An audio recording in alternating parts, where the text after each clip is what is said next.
निगरान वज़ीर आला ने करप्शन का इतराफ करते हुए नैब को रकम वापस की।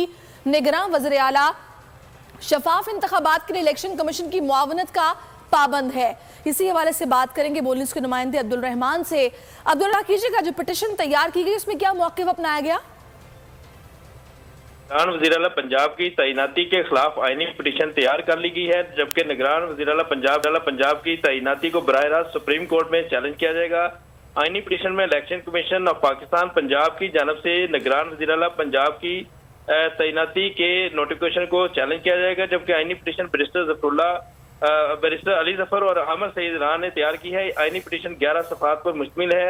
वकला की जानब से आईनी petition supreme court Lahore registry में कल दायर किए जाने का इम्कान है। ये पिटीशन आइन के आर्टिकल 184 सब सेक्शन 3 के तहत तैयार की गई है, जबकि पिटीशन में इलेक्शन कमीशन, गवर्नर पंजाब, निगरान वज़ीर आला पंजाब और चीफ सेक्रेटरी पंजाब को फरीब बनाया गया है, जिसमें ये कहा गया है कि निगरान वज़ीर आला सियासी वाबस्तगियां रखते हैं, जबकि निगरान वज़ीर आला पंजाब साबिक़ वज़ीर आज़म इमरान खान के खिलाफ अदम एतमाद की तहरीक में मुतहर्रिक रहे।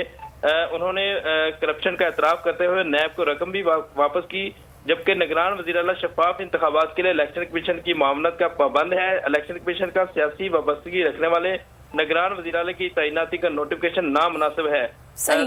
इस आईनी पिटीशन में ये बात की गई है कि बहुत शुक्रिया अब्दुल रहमान। और पीटीआई अरकान के इस्तीफे वापस लेने